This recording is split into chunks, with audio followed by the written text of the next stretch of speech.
Hi family, this is Justaria Curry and I am with the Curry Squared family, and today I'm coming to bring you another informative video. What I'm going to be talking about today is how to prepare your children's physical body to go overseas. Okay, now I did a post before on preparing your children for an international trip. Okay, and in that one I just kind of briefly touched over, it's kind of like an overview of how you prepare, but I felt like I needed to go a little bit deeper. So I'm going to divide that series up into 3 parts.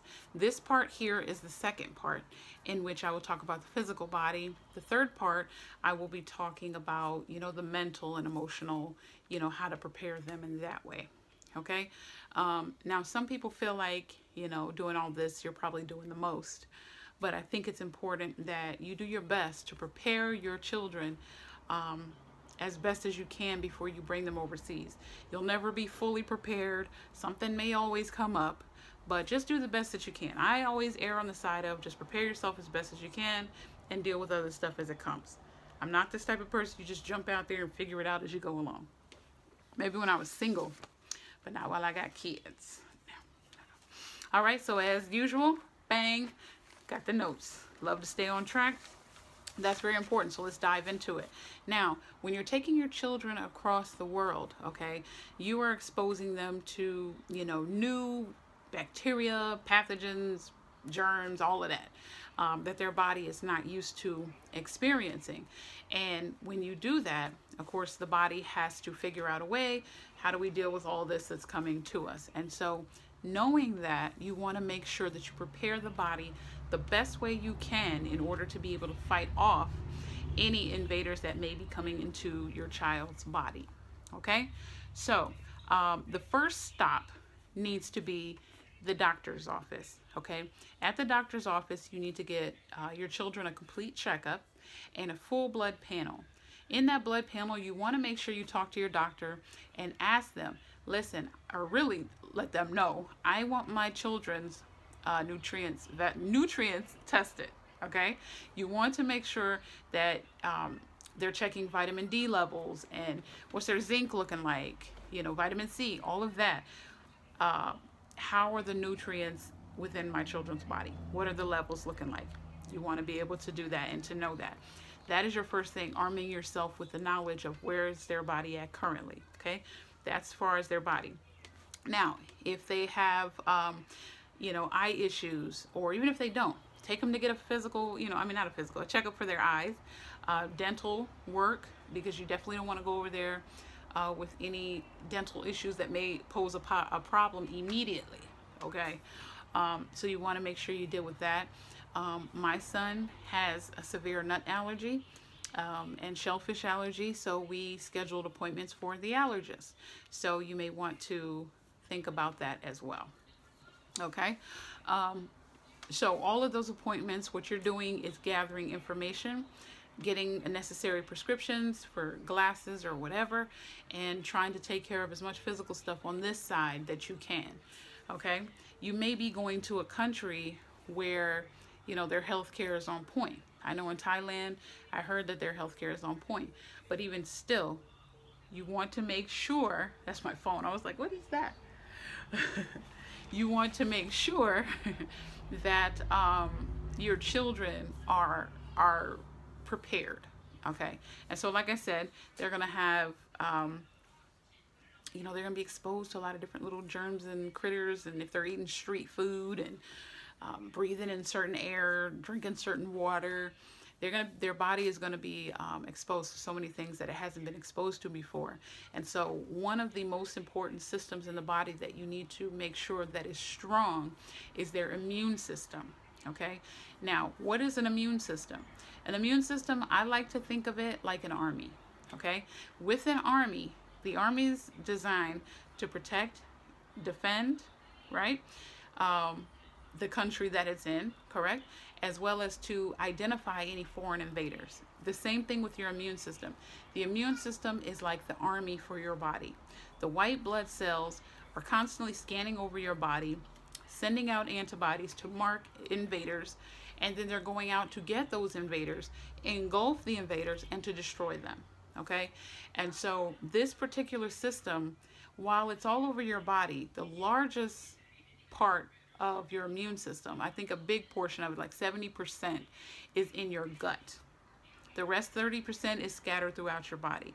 Okay? So this immune system is very powerful in keeping you healthy, keeping toxins out of your body, and keeping you on track. So you want to make sure that you build your soldiers, arm your soldiers, and keep them nice and strong in the event that your children go out in these streets eating something crazy that may cause their tummy to be like, what is this? You know.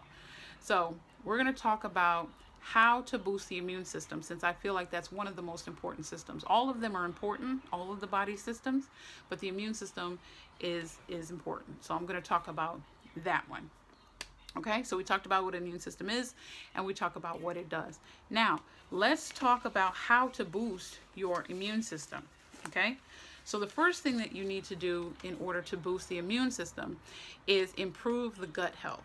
Now, we said 70% of your immune system is located in the gut. Okay, so how do you improve your gut health? One of the things that you do is get a good probiotic, okay, for your children. Now, you can either get a pill form probiotic or you can get a food-based probiotic. Now, food-based probiotic is your sauerkraut, is your kefir. We've tried sauerkraut. We do sauerkraut. Me and my son, I think, are the only ones that like it. Kimchi is another one. I love kimchi. Kefir we have not tried. Kefir we will try because I heard it comes in various flavors and the kids love it. So I'm going to try kefir as well.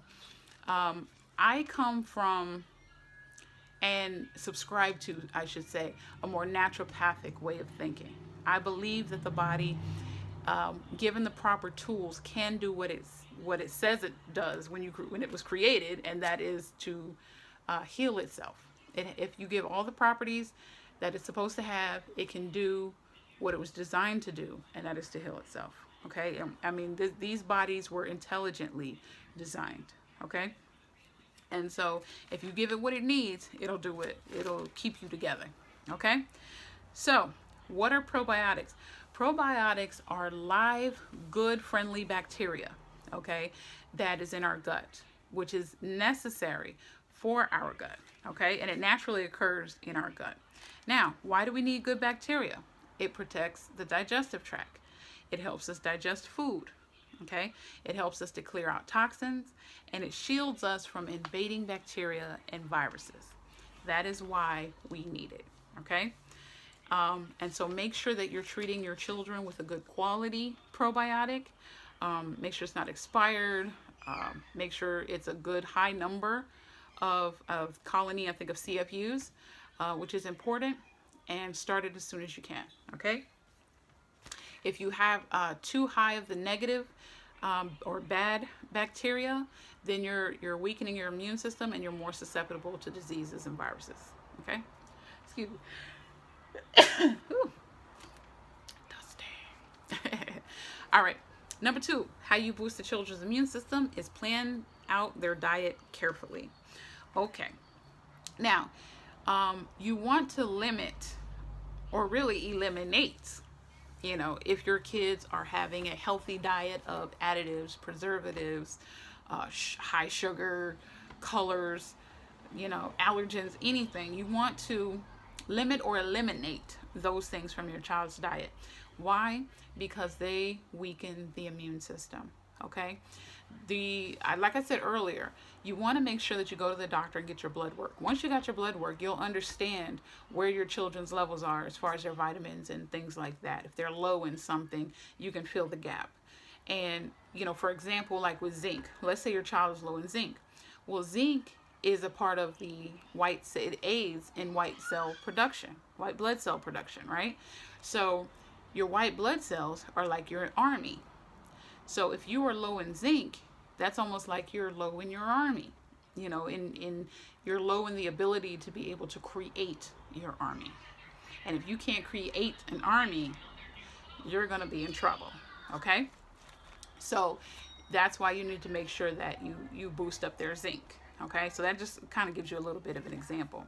Okay, make sure they're not exposed to any allergens. Like my son, he has a nut allergy and shellfish allergy. So I have to make sure that anything he eats, he is not exposed to any nuts or shellfish, you know, even if there's some of that in some paste that I may not know about. Pretty much if you flip over the back of any snack box, it's nuts. They're produced in a nut factory. So you really want to make sure you're not exposing them to those type of things. That could also disrupt their immune system. Okay. If you want to boost their vegetable intake, one of the things that I do with my children is that I give them smoothies. Okay, and with smoothies I put in the kale and the collards or the spinach and those type of things, and I make sure that I blend it up really good and the kids drink that with no problem. It's the best way I find to get my kids to eat their greens. Now they will eat broccoli and sometimes spinach, but sometimes those other greens, when I want to diversify their green intake, I have to make sure that I blend it up in smoothies and things like that. Okay. All right. Also with like homemade fruit leathers, you can put in, you know, pretty much vegetables in there as well as fruits. And homemade gummies. There's tons of recipes on these things. You can insert those as well. And those also make for good airplane snacks, good layover snacks, and just good snacks in general, no matter where you are. The kids love them, but they're also getting their necessary vitamins and nutrients. That's a way to sneak that in there.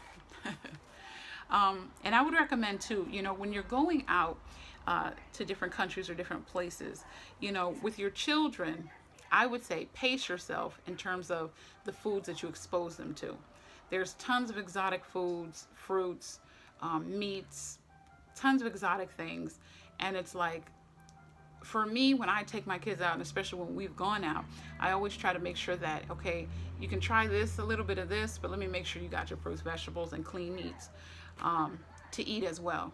And so pace yourself. You don't have to stuff them with every exotic meat or stuff them with every exotic, you know, random sauce or soup or whatever. Just pace yourself and allow them to be able to slowly, you know, work in those new foods.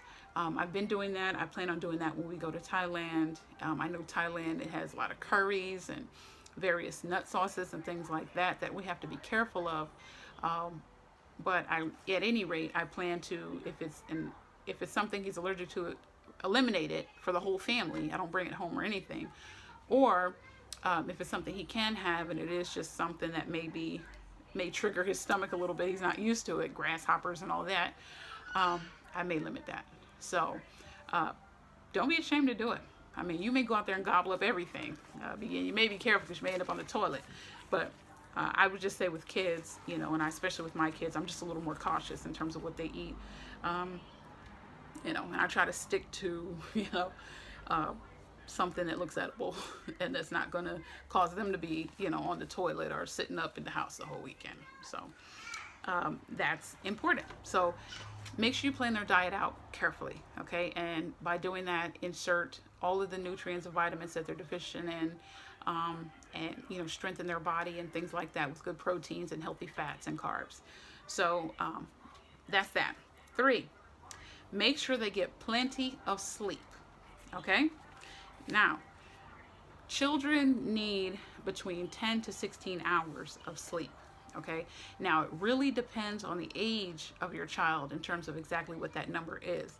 And if you want to know specifically, you can check out our blog about this subject on our blog at currysquared.wordpress.com. On that blog, you will be able to look up, you know, your child's age and get a range of what, you know, how many hours they should be asleep.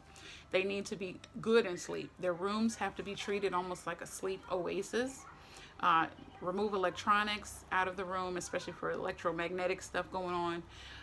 So remove electronics out of the room, make sure it's nice and dark, make sure it's nice and comfy. If you want to diffuse some essential oils into the air to get them to a good state of sleep, you can do that as well. Lavender tends to be a good one for that. And it's important that they get their sleep because the body during that time it uses that time to repair and restore certain functions of the body. Okay, and the immune system specifically uses that time to release hormones to go out into the body to handle any type of infections or inflammation that may be in the body. And you know, sometimes you may have those things and don't even know it, or your children may have them in their body laying dormant and they don't know it. And so it's good that they get that rest so that your immune system can do what it's designed to do. All right, number 4, calm any stress and anxiety. Now, in my previous post, I talked about how children deal with stress and anxiety and the importance of making sure that you handle that appropriately, because it's already stressful enough at the thought of moving across anywhere, whether it's moving in the same city or, you know, going across the country. Okay, you definitely want to make sure that you know, your children as calm as possible. Okay, now in today's society, everybody is overworked, overwhelmed, super busy. The kids are overscheduled. They got 20,000 activities going here, there, and everywhere. And so in that, you know, the parents could be super stressed. They're moving, all of that. And again, that can translate into the children. They have their own set of stresses, and then they feel your stress. So everybody's stressed. Certain amount of stress is okay, but you don't want to overdo it. And so that's the reason why you want to make sure that you're taking care of that. Now, let's talk about stress. Now, how you can tell if children are stressed is that you either see a change in their behavior or regression in their behavior. Okay, so regression would look like, let's say, a toddler who's like uber stressed. They revert back to more infant behaviors. Okay, so you want to look for that. Let's say, you know, with toddlers, when they're stressed, you know, they could tend to be clingy. You know, teenagers tend to withdraw or have erratic behavior. Okay, or they could be depressed, angry, that type of stuff. So it's very important that you be able to identify when your children are stressed or they have high levels of anxiety. And again, it depends on, you know, their development level in terms of how they respond to stress. It varies. If you want some more in-depth information, check out the blog. It will tell you, you know, all the way from infants to preschoolers to teens and all of that, how they respond to stress. Okay, so what happens to the body when your body is super stressed? Okay, you have an increase in cortisol. Now, cortisol is what suppresses your immune system. Okay, then you also have an increase of adrenaline. With adrenaline, when the adrenaline is high, your brain takes all the energy away from your internal organs and it puts that energy into your muscles. It puts it into your muscles because your body is thinking that you are under a level of stress and now you have to flee. Fight or flight response is what it's called. And so it's thinking that you're preparing for action. You have to do something. You're either going to fight somebody or you're going to run. But either way, it's getting away from your internal organs. It's taking that focus away from that and it's moving it into your muscle. Okay? And so consistently having that happen without responding, meaning without either fighting or running, it's just built up inside. That's how you start having a lot of internal issues. And again, it breaks down your immune system. So you don't want your children running around with stress and anxiety. Okay, now how do you help your children to cope with any form of stress they may feel? Stress from having to travel, or stress from having to move, any stress really. One of the ways is, let's say for toddlers love reading time, book time, that type of stuff, coloring, you know, cuddling them a little more. Children tend to need to feel secure and safe. Okay, I know with my son, he always feels better with structure. Okay, having things kind of mapped out at certain times, he does better with structure. My daughter, my toddler, she does better with cuddling. My older daughter, you know, my 9-year-old, she does better with talking. She does a lot of journaling. So these are just some methods that I use with my kids that I would recommend you could use with yours. Another one that I use with all of them is exercise. Get out there and run some laps. Oh yes, because I know that exercise helps me. I always feel better. And I don't know, like I said, when I come back, I'm just too tired to care, or what, but it doesn't matter. I feel better. When they run around, they feel better. They have a healthy snack afterwards, and we just keep it moving on with life. So those are some things. A lot of times with toddlers, you have to help them put their feelings into words, okay? Because they don't know what they're feeling, but they just know that they feel something. And so you can say, oh, do you feel sad? Or do you feel angry? You're not giving them the feeling. You're letting them tell you what they think it is. And you're saying, oh, well, you feel sad. Okay? There's nothing wrong with that. But as they get older, they should be able to express themselves. Even if they're not talkers, find creative outlets for them. You know, whether it be drawing or writing or painting or building something, working with their hands. Just anything you can think of that could help them you know, calm their stress and their anxiety, and thus be able to continue to boost their immune system. Okay? Number 5, consider using supplements, essential oils, and herbs. Okay? Now, supplements are designed to fill nutritional gaps. Okay? But if you can, the best way to get your nutrients and your vitamins would be through the food that you eat. And so it's good to try to find good quality fruits and vegetables. And if you eat meat, good quality meat. You know, so that way you can get the vitamins and nutrients from that to help fill your child's nutritional gaps, okay? Herbs, 2 herbs that I use to help boost my children's immune system. I just bought some more, actually, some echinacea and some golden seal. So those are some herbs you can use.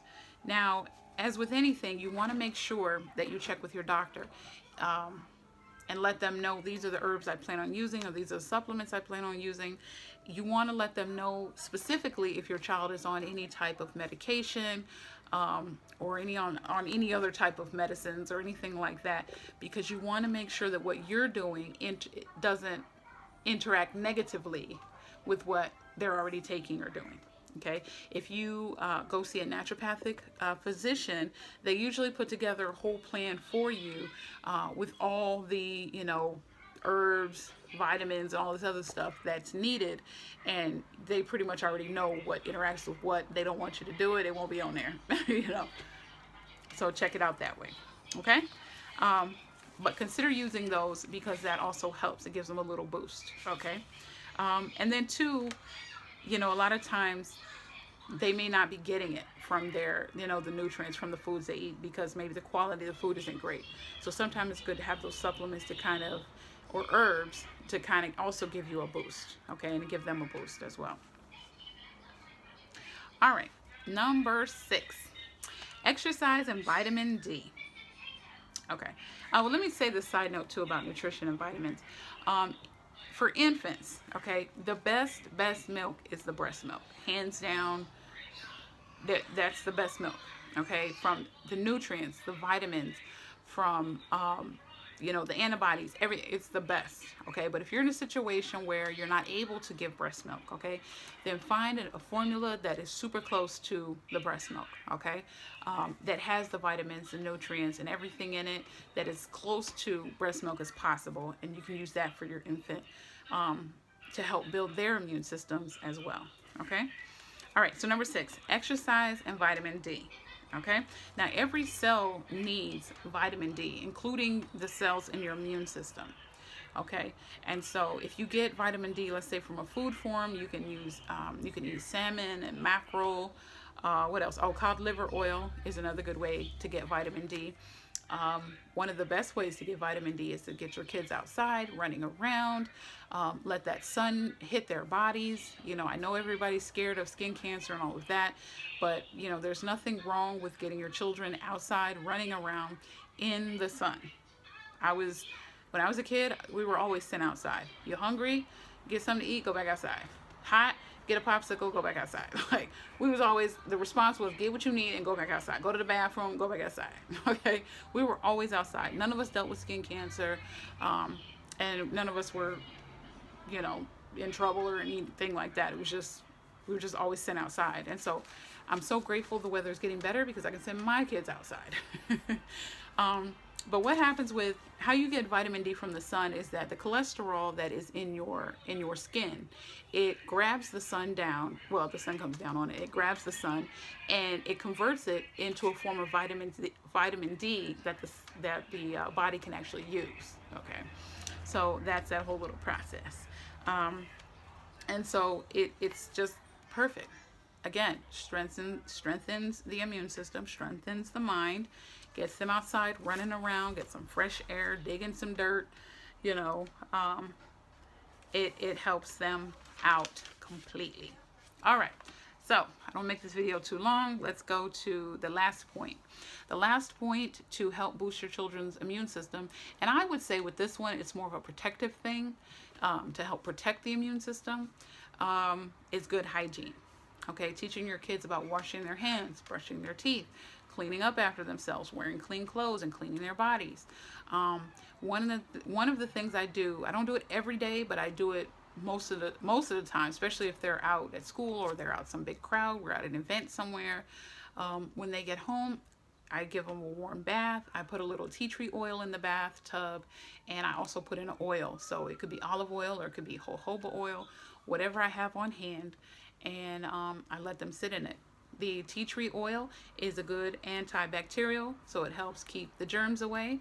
And then the oil softens the skin. My son suffers with eczema, and so I want to make sure that you know, I keep his skin nice and moist and supple and soft and hydrated as well. So I tend to do that. That is one of the ways, and I even do it for my infant to make sure that, again, their skin is nice and clean and good, soft, you know, bacteria free. Like I said, you can't get all the bacteria, so don't be a germaphobe, but, you know, make sure that you're doing your best to keep it clean. And the reason why you want to do that is so that you don't overwork your immune system, because your immune system, you know, now has to deal with, because your kids don't wash their hands, or, you know, they mouth all crazy, then they got 1,001 germs running in at their immune system at once, and it's like, okay, well, send this out. What is this? Who is this? That, you know. So it puts them to work overtime. And you don't want to overwork the immune system. You want everything to work at a balance. And your body is very good at keeping things at a balanced state. It is always constantly trying to achieve homeostasis. That is the intelligent design of our body. And it's funny, I promise that learning about the human body has really drawn me closer to our Creator, because it lets me know, like, you really thought about this. Like, we're intricately designed, you know, with every possible thought of adversity that our bodies could go through or whatever. Like, within us, you designed ways to heal and to get by and get beyond and to deal with it. It's just an amazing thing. It's an amazing thing. So by having good hygiene, okay, you're doing your part to make sure that you know, your children their immune system is not being overworked. Okay, so thank you so much for watching this video. Thank you so much for stopping by and listening to me. If you have any questions, comments, or even recommendations of your own, this is a learning community. I don't know it all. I just present the information that I research, and I'm always learning. I'm a researcher. That's me at the heart of me. And so I'm always learning, but I'm always giving as well. And so if you have any advice or things that you're doing, herbs you've tried, or some tips and tricks that you've tried to help boost your children's immune system to prepare them for their international journey, let us know. And again, these tips you can use even if you're not going anywhere. Let's just say you're staying home. You can still use them, you know, let's say during the summer to prepare for the school year coming up, or, you know, if you just want to do it anyway. Like, it doesn't necessarily have to be for international travel, but because that's what I'm talking about, you know, I use it and speak to my people that are you know, thinking about traveling internationally, or those that are already over in international countries, you know, or considering it, or whatever, you know. So if you like this video, you feel like it was informative, please consider subscribing to our channel. We plan to bring you more informative videos, more informative articles, If whatever you want to know or learn or whatever, feel free to put that down there in the comment box. Thank you so much for watching, and you guys have an awesome day.